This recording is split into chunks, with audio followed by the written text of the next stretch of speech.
So by now you've probably heard that Funimation has begun migrating their titles over to Crunchyroll. We're finally starting to see the effects of last year's over $1 billion acquisition on our day-to-day. It was kind of unclear whether they would absorb Crunchyroll titles into their own platform or vice versa, but it turned out to be the latter. And honestly, it makes sense because Crunchyroll is definitely the more popular streaming service with around 5 million subscribers and 120 million users worldwide. So which new anime are now available on Crunchyroll?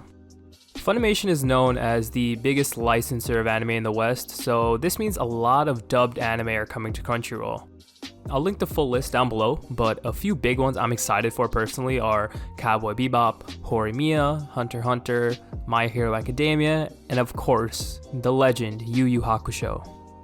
While Funimation won't be adding any new series into its library anymore, it'll continue to add episodes for its ongoing series, likely until they finish. So keep up to date with the list as it's gonna get bigger once those series are complete and move over to Crunchyroll. So what does this news mean for Funimation and Crunchyroll users? If you use Crunchyroll or have Crunchyroll Premium, you won't really have to do anything. Just continue on with your daily life and enjoy the greatly expanded library available to you now.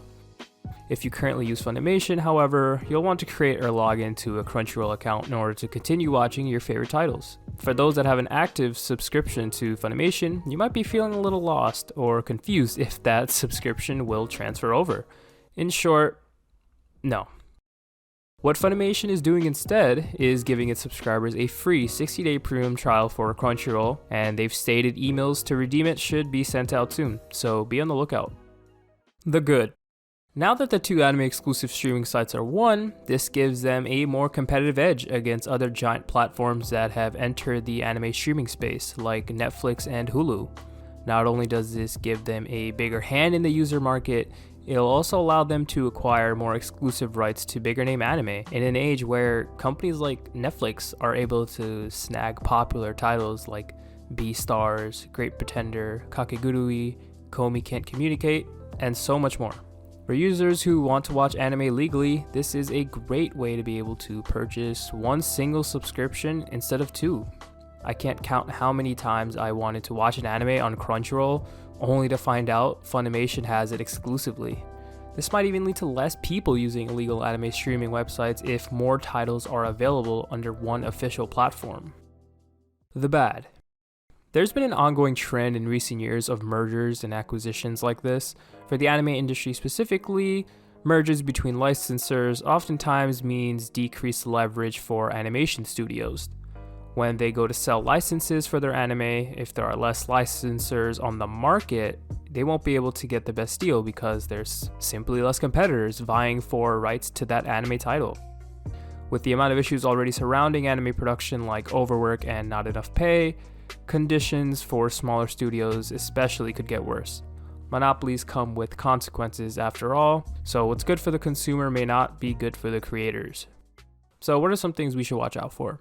So as of this video, there hasn't been an announcement or any indication really towards a price increase for subscriptions, but I wouldn't count it out.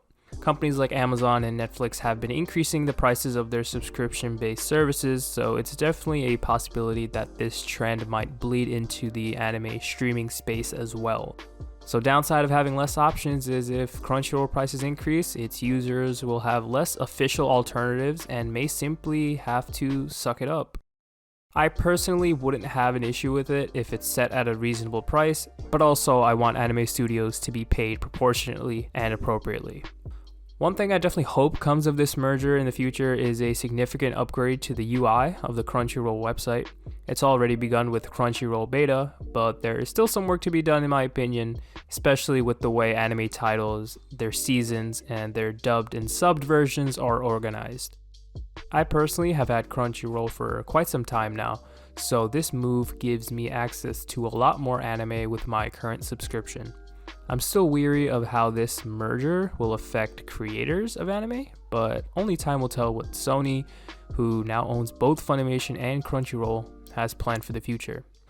So let me know what you guys think about this move down in the comments. Again, I'm going to put a bunch of links in the description to the announcements and some helpful resources, so check those out. If you enjoyed the video or found it informative in any way, drop a like and maybe a sub to see more. Helps me out a lot. So thanks for stopping by, and I'll catch you guys on the next one. Peace.